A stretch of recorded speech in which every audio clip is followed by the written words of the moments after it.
I am Dr. Shanmugha, lecturer in commerce, Government College Autonomous Rajahmundry.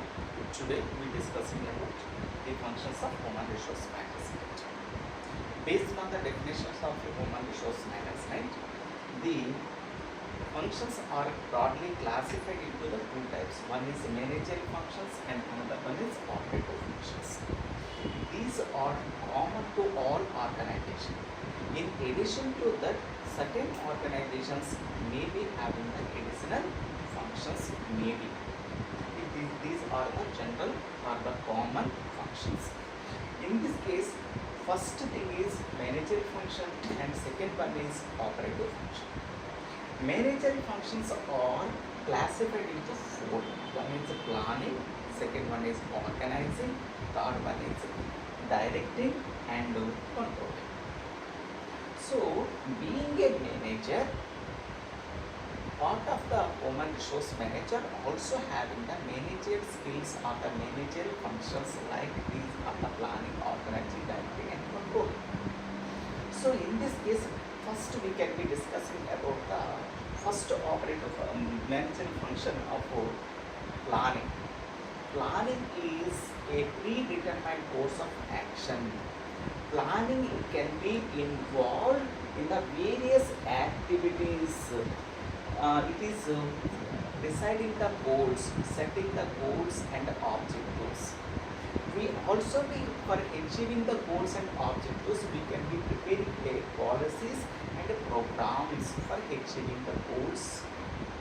So, for this purpose, there is in the planning, it can be involved in the forecasting and research.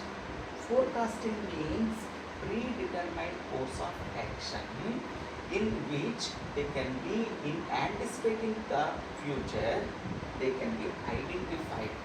So, human resource managers also be preparing a plan how the basic policies are there in the country, how the ways labor forces are going on and how the wage structure it can be changes, like that they can be forecasted in advance.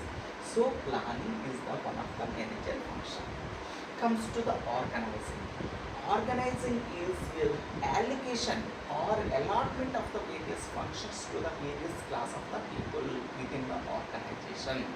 So this is very much important element of the organization. A good organization structure is possible for making the success of that organization. Properly allocating the responsibility and authority, properly we can be allocated, then only we can be achieving the goals. So organization is the another managerial function. And it comes to the direction. Once we can be completing the planning and organizing, before we can be executing the plans or executing the work, we must be given the proper direction to the employees, proper direction to the people. Based on the directions it can be involved motivations, whatever the commands and other activities also be involved. In this case, we must be doing in a proper manner, then only they can be proper way, they can be identified to perform the duty. And the next function is controlling. Controlling is nothing but de-identifying the deviations, what we can be expected and what actually executed or what actually we can be derived with the results. We can be identifying the gaps where while we are identifying the gaps from time to time by way of controlling, if any deviations is occurred, we can be minimized. We can be minimized and we can be tracked in a proper manner. For this purpose, controlling is also another important element. These are the managerial functions of the human resource management. And it comes to the another important element is operative functions. Operative functions are also be classified into so many sub-functions. So, in this case, operative functions, it is recruitment are the procurement, development, compensation, integration, maintenance, and reproduction. These are the various subsystems that can be involved in these operating functions. As a part of the operating function, first we can be procuring the people, employing the people. And once we can be employing the people, we can be developing their skills and knowledge or upgrading their knowledge to useful to our organization. So the theoretical knowledge we can be converted into the practical knowledge purpose. Development is necessary. Once we can be developing their skills, we can be utilizing their services. Once we can be utilizing their services, we must be offered a sufficient amount of compensation or remuneration to their employees. Then only we can be retaining the employees in the organization for a long period of time. And once we can be compensation is paid, again it can be maintaining the another relations, just like integration is also be a part of our organization. We also be satisfying the other aspects to maintaining the good relations with the employee. We cannot be treated as a mission. So integration and maintenance is also be required. And another function is reproduction. Another function is there. Once in a and generally in the board level survey it can be conducted once in 4 years. It can be completed. That means the work it can be changed, rescheduled. So based on that, we also be upgrading their skills and knowledge to going in a proper manner. So in this case, example, in the olden days, typists are there in every offices. Nowadays, there is no typist. Instead of that, computer operators is there. They work what they are doing as a typist. They say what they will be doing in the computer operator. But the system it can be changed. So we can be reproducing the people by way of giving the development or the training programs. These are the various sub-functions of the operative functions. Now we can be discussing each and every sub-function of the operative functions. First operative function of the human resource management is employment or the procurement. How many people are required to performing our workload, it is decided based on the procurement or the employment. Once we can be, how many people we can be recruited, it can be decided based on the HR planning. Before we can be preparing HR planning, we can be analyzing the job analysis we can be take place. In job analysis, we can be what is the duties and responsibilities, difficulties involved in a particular job, they can be decided. Based on that, they can be identified how many people, how much of the workload they can be required based on the job analysis. Once job analysis is completed and it comes to HR planning, what the present requirement and what is the present demand. What is the present demand and what is the present supply. What is the gap between the demand and supply, we can be identified. As well as what is the future supply and what is the future demand, we also be identifying the gap. Present demand, present supply. Future demand, future supply. Based on that, we can be identifying the gap. How to we can be preparing to achieving our goals. Like that, we can prepare a plan. It is called HR plan. And once HR planning is completed, we can be go for the recruitment. Recruitment is nothing but stimulating the people, encouraging the people to apply the job. It is called as a recruitment. Next, we can be go for the selection. Different types of selections they can be conducted. So preliminarily they can be developing the application form, and they can be conducting the direct interview or conducting the preliminary test and main, and sometimes they can be conducting the interviews. Different types of organizations, different levels of the people, Based on that, they can be deciding what the selection methods they can be implementing. Once selection is completed, we can be go for the placement. We can be given the placement. This we can be given the orders for the where the place we can be allotted. Before once we can be placing the people, we can be introduce themselves. Induction programs we can be conducted. What is the rules and the regulations? If they must be followed, it is also be required. So they introducing the employees among the people, the existing people. They introduce, it is called as induction program, and how they can be moving in the organization, how they can be working in the organization is called as a orientation.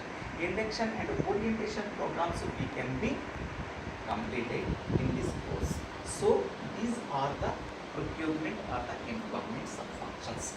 In the sub-function, so many different sub-functions also do it. And it comes to the development. Once procurement is completed, we must be upgrading their knowledge or the skills.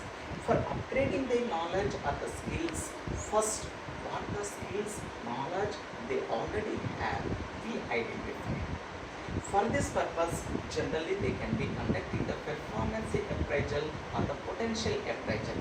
What the skills they are have, what the skills they don't have, they can be identified. What they are having, we can be simply appreciated. What they don't have, we can be identified. The people who are deficit to performing a particular job, we can be identifying those deficit things, and based on that we can be giving the training program. So it is one of the identification of the training need is called as a performance appraisal or the potential appraisal. And once the performance appraisal or the potential appraisal is completed, we can be go for the training and development. Training and development is the synonymously they can be using in the general sense. But a small difference is there between the training and executive development. Training is given to the routine job purpose, or the people who are working in the whatever the routine activities, they can be conducting the training program. Executive development program is nothing but managerial category or executive category who upgrading their skills and knowledge, we can be conducting this program. So this is the difference between the training program and executive development program. Once the training or executive development program is completed, still we can be motivating to the employees regarding to their career development, career planning and development. So we educating the employees how they can be increasing their career, to preparing a plan to developing their career. We also be given the guidance. So based on that, they also be improving or upgrading their skills and knowledge within the organization. Automatically it can be helpful to the organization, also with the employees also be getting the benefit. That means win-win system it can be arranged. And the last one is the development program. Last one is organizational development. It is also very important. The organization, it can be as long as it can be going on, the employees they can be getting the opportunities, they can be getting the employment opportunities. If the organization it cannot be survivable, then the employment also be losing. So organization, how do we can be developing the organization? We also be educating to the employees in the part of development function. It's the second operative function is completed, and comes to the third operative function, compensation. Once we can be recruiting the people, we can be given the training and development program or developing their skills and knowledge, and we can be utilizing their services. Once we can be utilizing their services, we must be offered sufficient amount of remuneration, wage or salary. If you are not offering the sufficient amount of wage or salary, it is also be adversely affecting to our organization. It can be increasing the labor turnover. frequent absenteeism, increasing the absenteeism, and so many other things also be there. Because of that, we also be maintaining the compensation, proper compensation methods. In this compensation methods, first sub-function is job evaluation. What is the work of a particular job performed by the particular employee? It is also be identified. It is called as a process. It can be called as a job evaluation. And wage and salary administration in proper time as per the our enactments, Payment of Wages Act or Minimum Wages Act. So many enactments are implemented in India. Based on that, we can be properly whatever the administrating the wage and salary is the another function. Employees still they are not at all motivated what we can be offered a fixed amount of wage or salary. Based on their performance, we also offer certain bonus or the incentives. So based on the incentives or the bonus, the employees again and again motivated to increasing the work, increasing the productivity of the organization. So incentive plans will also be implemented. These are the another operative functions of the compensation. And it comes to the integration. Integration is the part we also be taking into the part of the organization. Employees also be our family member.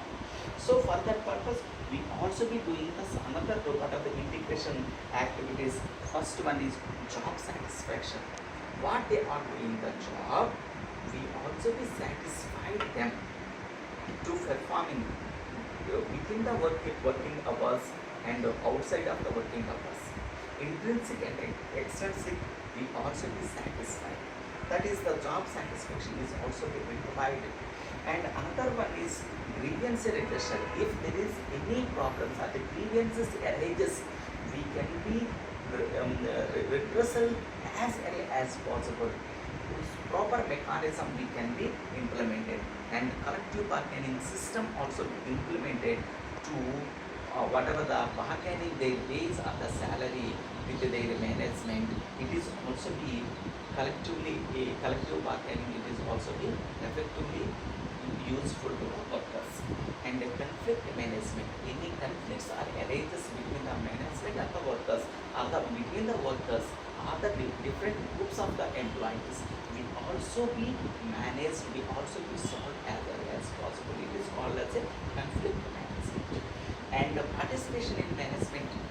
So workers' participation in management, we also be given the opportunity to the employees to participate in the management system. So they also be involved in the decision making. So these are the various integration and maintenance functions, integration functions. And comes to the maintenance. So we also be maintaining, we also be safeguard the employees' health, wealth, and everything. So in this context, their health, we also be protecting their health. While they are working, the occupational diseases or any other will be attracted. From time to time, we can be conducting the health checkup to observing their health. It is the important element. And safety, while they are working, proper safety equipments we must be provided to the employees, that they can be freely working and it is going on smooth way. Unless otherwise, it may be creating a big problems. So safety measures will also be take place. And another one is social security. Even though we can be offered sufficient amount of the remuneration while they are working, and we also be satisfying their jobs and other grievances or other collective bargaining system or the participative management system implemented, still there is also be certain methods will also be take place after retirement. So social after retirement also we can be take care. So social security measures will also be take place in this pension schemes or some others. So social security schemes are also implemented. It is also the part of maintenance. So next another one is welfare schemes. And we also implemented welfare schemes to the employees. What they are receiving the wage or the salary, it is insufficient for their maintenance. Because of that, we also we provide welfare facilities from time to time, and we also be personal records, personal details, and personal audit. All those things we can be properly maintained. Then the employees are very much bound to the organization. They cannot be leave the organization, and the organization it can be, they can be contributed to more to the organization. The organization it will be success. Thank you, friends. We will meet in the other class. Thank you.